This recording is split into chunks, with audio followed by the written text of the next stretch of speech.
नमस्कार दोस्तों, मैं अंकुर उपाध्याय स्वागत करता हूं आप सभी का एक बार फिर से अपनी नई वीडियो में। आज की उठापटक के बाद कल बाजार किधर जा सकता है। कल से नई सीरीज भी शुरू होने वाली है, मे सीरीज। बाजार ऊपर जाएगा, नीचे जाएगा, कल का किधर रह सकता है ट्रेडिंग सेशन। एक एक करके सारी डिटेल्स आप सभी के साथ शेयर करता हूं। शुरू करते हैं बिना किसी देरी के। सबसे पहले आप सभी के साथ FIDIs के डेटा के साथ शुरुआत करना चाहूंगा। चौतरफा बिकवाली दिखिए भाई साहब, आज भर भर के बेचा है। आज तो कैश मार्केट में 2103 करोड़ का FIIs ने बेचा है। फ्यूचर इंडेक्स में 3094 करोड़ का बेचा है। फ्यूचर स्टॉक्स में 3063 करोड़ का बेचा है। और DIIs ने 1712 करोड़ की एक छोटी सी खरीदारी करी है इतनी बड़ी सेलिंग के सामने। तो आज तो मतलब चौतरफा सेलिंग थी और भयंकर लेवल पे थी। बड़ी बिकवाली कहूंगा मैं, प्रॉपर बड़ी बिकवाली थी आज के सेशन में।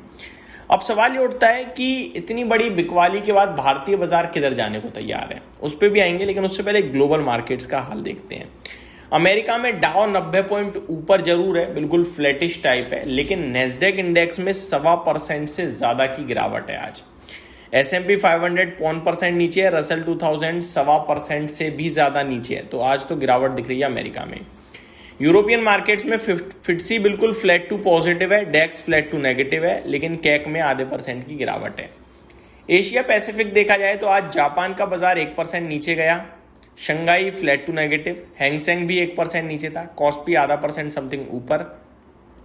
ताइवान में गिरावट और CNBC एशिया इंडेक्स भी आपके लिए नीचे ही देखने को मिला है। निफ्टी पे आते हैं। निफ्टी बंद हुआ है ऑलमोस्ट 24,000 पे, एग्जैक्टली 23,995 पे। नीचे के लेवल्स खुले हुए हैं। पहला नीचे का लेवल है 23,800। अगर ये ब्रेक होता है तो 23,500 से पहले कोई लेवल नहीं है। निफ्टी का 20 EMA जो प्लेस्ड है वो 23,955 पे है, जिसके ब्रेक होने के चांसेस कल काफी ज्यादा है।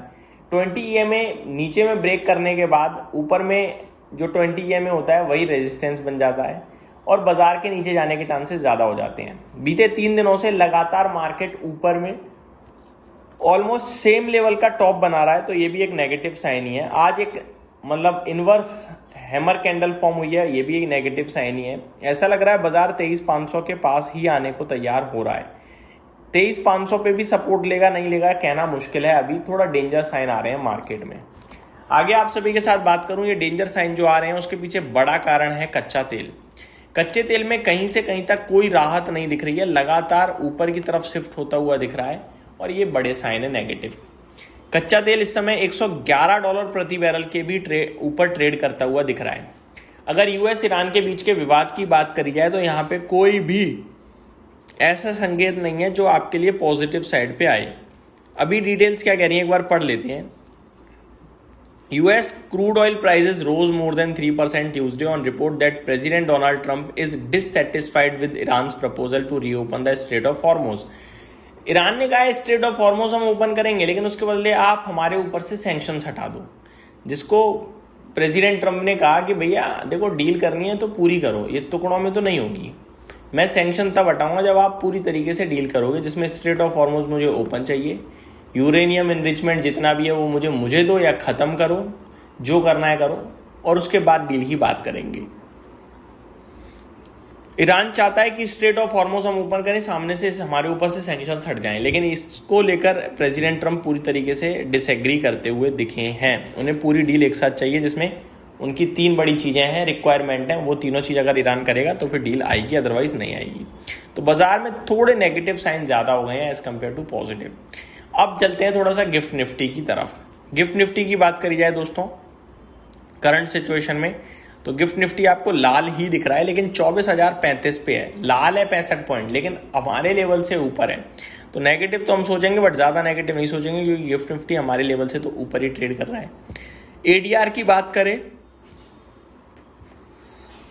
तो इन्फोसिस के ADR में आपको 0.5% की गिरावट देखने को मिल रही है।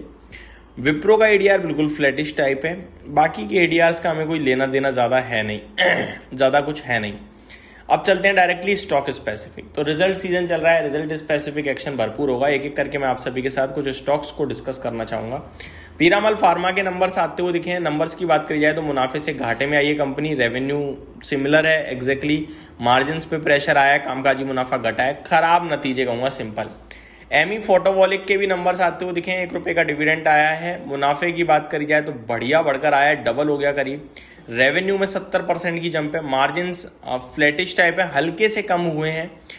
एबिटा कंपनी का बहुत ही शानदार आया है, मैं तो कहूँगा ये नंबर्स दमदार है। आगे 5 स्टार बिजनेस के नंबर्स भी आ चुके हैं, 2 रुपये प्रति शेयर का डिविडेंड आया है। मुनाफे में आपको जंप नहीं दिख रही है, फ्लैटिश टाइप है। रेवेन्यू में हल्की बढ़त है, रेवेन्यू में हल्की बढ़त देखने को मिल रही है।